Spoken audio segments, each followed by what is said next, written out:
കാലിൽ വരുന്ന ആണി, കോൺസ് അല്ലെങ്കിൽ കെലോസിറ്റീസ് എന്ന് പറയപ്പെടുന്ന സാധനം. അതിൻ്റെ വളരെ നല്ലൊരു എക്സാമ്പിൾ നമ്മൾ മലയാളത്തിലൊരു സിനിമ ഉണ്ടായി, മീശ മാധവൻ. അതിൽ ഒരു കള്ളൻ കാലിൽ ആണി കൊണ്ട് നടക്കാൻ ബുദ്ധിമുട്ടുന്ന ഒരവസ്ഥ നമ്മളതിൽ കാണുന്നുണ്ട്. അപ്പോൾ ആ ഒരു അവസ്ഥ അത്രയും സിവിയർ ആയിട്ടല്ലെങ്കിലും ഒരു നമ്മുടെ ഇടയിലുള്ള ഒരു നല്ല വിഭാഗം ആൾക്കാരിൽ കാലിലാണി കാണുന്നുണ്ട്. കാലിലാണി എന്ന് വെച്ചാൽ പെയിൻഫുൾ ആയിട്ടുള്ള ഒരു തടിപ്പായിരിക്കും. അത് എവിടെയെങ്കിലും തട്ടുമ്പോൾ, ഏതെങ്കിലും ഹാർഡ് സർഫേസിൽ തട്ടുകയോ നടക്കുകയോ ചെയ്യുമ്പോൾ വല്ലാണ്ടൊരു വേദന, സഹിക്കാൻ ബുദ്ധിമുട്ട്, വളരെ ബുദ്ധിമുട്ടുള്ള ഒരു വേദനയായിരിക്കും അതിലുണ്ടാവുക. അപ്പോൾ പലതരം ധാരണകളാണ് ഈ കാലിൽ വരുന്ന ആണി അല്ലെങ്കിൽ കോൺസിനെ കുറിച്ചുള്ളത്. നമ്മൾ കുട്ടിക്കാലത്തൊക്കെ കേട്ടിട്ടുണ്ട്, മറ്റുള്ളവരുടെ ചെരുപ്പ് മാറി മാറി ഇടരുത്, ഈ ചെരുപ്പ് മാറി മാറി ഇട്ട് കഴിഞ്ഞാൽ ആണി വരും. അപ്പോൾ ആണി ഒരു പകർച്ചവ്യാധിയാണോ എന്നൊക്കെ ഒരു ധാരണ പലപ്പോഴും പലരിലും ഉണ്ടാവാറുണ്ട്. അപ്പോൾ ആ ഒരു ചോദ്യം അവിടെ നിൽക്കട്ടെ. ആണി ശരിക്കും ബേസിക്കലി ഒരു പകർച്ചവ്യാധിയാണോ അല്ലയോ എന്ന് ചോദിച്ചാൽ അല്ല. പിന്നെ എന്തുകൊണ്ടാണ് ഈ ചെരുപ്പ് മാറി മാറി ഇട്ടാൽ വരും എന്നുള്ളൊരു ഫാക്ട് പറയുന്നത്? അതിൽ ലോജിക്ക് വല്ലതും ഉണ്ടോ, സയൻസ് വല്ലതും ഉണ്ടോ? ഉണ്ട്, സയൻസ് ഉണ്ട്. അങ്ങനെ ചോദിക്കുമ്പോൾ സയൻസ് ഉണ്ട്. റീസൺ എന്ന് വെച്ചാൽ നമ്മളുടെ കാലിൻ്റെ താഴത്തെ പ്രതലം, നമ്മുടെ സോൾസ് എന്ന് പറയുന്നത് യൂഷ്വലി കട്ടിയുള്ള സർഫേസസിൽ അല്ലെങ്കിൽ ഫ്ലോറിലും അല്ലാത്ത സ്ഥലങ്ങളിലും നടക്കാൻ പാകത്തിന് കട്ടിയുള്ള ആ ഒരു കട്ടി ആ സോൾസിൻ്റെ സ്കിന്നിനുണ്ട്. എന്നാൽ വളരെയേറെ ഇപ്പോൾ നമ്മളൊരു കല്ല്, കൂർത്തിരിക്കണ കല്ലിൻ്റെ പുറത്ത് ചവിട്ടുകയോ അങ്ങനെയൊക്കെ ചെയ്തു കഴിഞ്ഞാൽ ആ പോയിന്റ്സിൽ നല്ലപോലെ പെയിൻ ഉണ്ടാവും. ഇതുപോലെ തന്നെയാണ് നമ്മൾ ചെരുപ്പുകൾ മാറി മാറി ഇടുമ്പോൾ. ചില ചെരുപ്പുകൾ ഭയങ്കര ഹാർഡ് സർഫേസ് ആയിരിക്കും, ചിലത് സോഫ്റ്റ് ആയിരിക്കും, ചിലത് ഭയങ്കര ഫ്ലഫി ആയിരിക്കും. അപ്പോൾ ഇത്തരത്തിൽ ചെരുപ്പ് മാറി ഇട്ടാൽ വരാൻ സാധ്യതയുള്ളത് കൊണ്ടായിരിക്കാം, അതൊരു അസംഷനാണ് നമ്മളോട് അങ്ങനെ പറഞ്ഞിരുന്നത്. അല്ലാതെ ഒരു ഇൻഫെക്റ്റീവ് ഡിസീസ് അല്ല കോൺസ്. ബേസിക്കലി കോൺസ് അങ്ങനെയല്ല. അപ്പോൾ സ്കിന്നിന് ആ ഭാഗത്തൊരു കട്ടി വരും. ഈ കട്ടി നിന്ന് ആ പ്രഷർ പിന്നെയും പിന്നെയും പ്രഷർ വരുന്തോറും അതിന് ചുറ്റും ഒരു തിക്നെസ് വന്നിട്ട് അത് ടിപ്പിക്കലി ഒരു ആണിയുടെ ഷേപ്പ് വരും. ഇപ്പോൾ ചിലർ ഇത് വന്നു കഴിഞ്ഞാൽ വേദന കുറയാനായിട്ട് ആ സൈഡിലെ സ്കിന്ന് ചെത്തിക്കളയുക, ബ്ലേഡ് യൂസ് ചെയ്ത് ചെത്തിക്കളയൊക്കെ ചെയ്യാറുണ്ട്.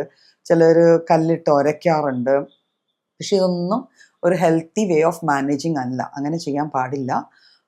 ആക്ച്വലി ഈ ആണികൾ വരുന്നത്, ഇപ്പോൾ ഒരെണ്ണം വന്നു, ചിലപ്പോൾ നമ്മളൊരു എക്സ്റ്റേണലായിട്ട് ഏതെങ്കിലും എണ്ണ ചൂടാക്കിയോ അല്ലെങ്കിൽ അങ്ങനത്തെ ഏതെങ്കിലും ഓയിൻമെൻറ്റ് അക്രോസ് ദ കൗണ്ടർ അല്ലെങ്കിൽ ഫാർമസി പോയി മേടിച്ച് പുരട്ടിക്കഴിഞ്ഞാൽ അത് മാറിക്കോളും. എന്നാൽ ഇത് നിരന്തരമായി ഒരാൾക്ക് വരുന്നു, എല്ലാവർക്കും വരുന്ന പോലെയല്ല, ഒരാൾക്ക് വീണ്ടും വീണ്ടും വരുന്നു. അപ്പം അത് ആ ടെൻഡൻസി ആ വ്യക്തിയിലുള്ളത് കൊണ്ടാണ്. അപ്പോൾ ആ ടെൻഡൻസി മാറണമെങ്കിൽ നമ്മൾ ഒരു ഡോക്ടറിനെ കണ്ട് കൺസൾട്ട് ചെയ്ത് അതിന് വേണ്ട മരുന്നുകൾ പ്രോപ്പറായിട്ട് കഴിച്ചാൽ ഇത് വീണ്ടും വരാതിരിക്കത്തക്ക വിധം മാറ്റിയെടുക്കാൻ പറ്റുന്നൊരു കണ്ടീഷനാണ്. ഇതിന് ഇൻഫെക്റ്റീവ് ആണോ എന്ന് നേരത്തെ ഒരു ഡൗട്ട് പറഞ്ഞപ്പം അല്ല, ഇൻഫെക്റ്റീവ് ആണ് എന്ന അഭിപ്രായക്കാർ പലരും കാണും. ആക്ച്വലി ആ കട്ടിയായിട്ട് വരുന്ന ആണി കുറേ നാളുകൾ നമ്മളിങ്ങനെ അത് മെഡിസിൻ കഴിച്ച് മാറ്റിയില്ല, അല്ലെങ്കിൽ അത് ശരിക്കും എന്തെങ്കിലും ഒരു മാനേജ്മെൻറ്റ് നടത്തി അത് മാറിയിട്ടില്ല എങ്കിൽ അതിലേക്ക് ഇൻ ദ ഡ്യൂ കോഴ്സ് നമ്മുടെ ഇത് ഉള്ള സമയത്ത് തന്നെ ഏതെങ്കിലും തരത്തിൽ ഒരു ബാക്ടീരിയൽ ഇൻഫെക്ഷനോ ഫംഗൽ ഇൻഫെക്ഷനോ വന്നു കഴിഞ്ഞാലാണ് ഇത് ഇൻഫെക്റ്റീവായി മാറുകയും കുറേ ഏറെ പെയിൻഫുൾ ആവുകയും ചിലർക്ക് പഴുക്കുക, ബ്ലീഡ് ചെയ്യുക, ഇത്തരത്തിലെ അവസ്ഥകളൊക്കെ കാലിലെ ആണിക്ക് വരാം.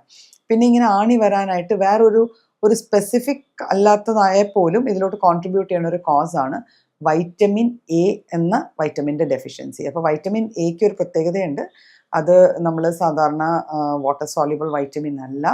അപ്പം ആ ഒരു വൈറ്റമിൻ്റെ ലെവൽസ് നമ്മുടെ ബോഡിയിൽ കുറഞ്ഞു കഴിഞ്ഞാലും നമ്മുടെ സ്കിന്നിൽ, പ്രത്യേകിച്ച് സോൾസിൽ, അല്ലാതെയും ചിലപ്പോൾ നമ്മുടെ ഈ എൽബോസിൻ്റെ ബാക്കിലോ മുട്ടിലോ ഒക്കെ ചെറിയ ഹാർഡ്നെസ്, കോൺസോ കെലോസിറ്റീസോ ഇങ്ങനെ ചെറിയ പ്രിക്സോ ഒക്കെ വന്നിരിക്കാം. അപ്പം വൈറ്റമിൻ എ ഡെഫിഷ്യൻസിയും പലപ്പോഴും കാലിൽ ആണി വരാനായിട്ടുള്ള ഒരു സാധ്യതയായി മാറാറുണ്ട്. അപ്പം കാലിൽ ആണി വന്നു കഴിഞ്ഞാൽ എന്ത് ചെയ്യണം? അതാണല്ലോ നമുക്ക് മാനേജ്മെൻറ്റ് പാർട്ടാണല്ലോ ആദ്യം വരുന്നത്. അപ്പോൾ ആദ്യമേ നമുക്ക് ഇങ്ങനെ ഒരു ആണി പോലത്തെ ഒരു തിക്നെസ്സോ പെയിൻഫുൾ സ്വെല്ലിങ്ങോ കാണുവാണെങ്കിൽ നമ്മൾ ആദ്യം നോക്കേണ്ടത് നമ്മൾ യൂസ് ചെയ്യുന്ന പാദരക്ഷകൾ, ഷൂസ് ആയാലും ചെരുപ്പുകളായാലും, അല്ലെങ്കിൽ നമ്മൾ ചെരുപ്പില്ലാതെയാണ് വാക്ക് ചെയ്യുന്നതെങ്കിൽ നമ്മൾ ഏത് ടൈപ്പ് ഓഫ് ഫ്ലോറിലാണ്, ഇറഗുലർ ആയിട്ടുള്ള പോർഷൻസിലൂടെയാണ് നടക്കണോ അത് നമ്മൾ ആദ്യം നോക്കണം. അപ്പോൾ നമ്മളുടെ ഷൂസ് ഫിറ്റ് അല്ല, പ്രോപ്പർ അല്ല, നമുക്കവിടെ കോൺസ്റ്റൻ്റ് ആയിട്ട് ഇങ്ങനെ ഫ്രിക്ഷൻ വന്നിട്ട് ഒരു ഇറോഷൻ ഉണ്ടാവുന്നുണ്ട്, എപ്പോഴും ഇങ്ങനെ ഉരസിക്കൊണ്ടുണ്ടാവുന്ന ഒരു ഇറോഷനോ തിക്നെസ്സോ ഉണ്ടാവുന്നുണ്ടെങ്കിൽ അത് നമ്മൾ ആദ്യമേ മാറ്റാൻ നോക്കണം. പിന്നെ നമുക്ക് സിമ്പിളായിട്ട് ചെയ്യാം, തുടക്കത്തിലെ സ്റ്റേജിൽ സിമ്പിളായിട്ട് ചെയ്യാവുന്നത് ചെറു ചൂടുള്ള വെള്ളത്തിൽ കുറച്ച് നേരം മുക്കി വെച്ചിട്ട് ഒരു പ്യൂമിക് സ്റ്റോൺ പോലത്തെയോ ചെറിയ ബ്രഷോ വലിയ ഉപയോഗിച്ച് ആ ഭാഗത്ത് വരുന്ന സ്കിൻ്റെ ഡെബ്രി നന്നായിട്ട് ക്ലീൻ ചെയ്ത് മാറ്റുക. എന്നിട്ട് ഏതെങ്കിലും മോയ്സ്ചറൈസിങ് ക്രീം പോലത്തെ ഒരു ന്യൂട്രൽ ആയിട്ടുള്ള ക്രീമോ ഓയിലോ യൂസ് ചെയ്യുക. അങ്ങനെ ചെയ്തിട്ട് അത് മാറുന്നില്ല എങ്കിൽ ഉറപ്പായിട്ടും ഒരു ഡോക്ടറെ കണ്ട് പ്രോപ്പറായിട്ട് കൺസൾട്ട് ചെയ്ത് അതിനുള്ള മെഡിസിൻ കഴിച്ച് അത് മാറ്റേണ്ടതാണ്.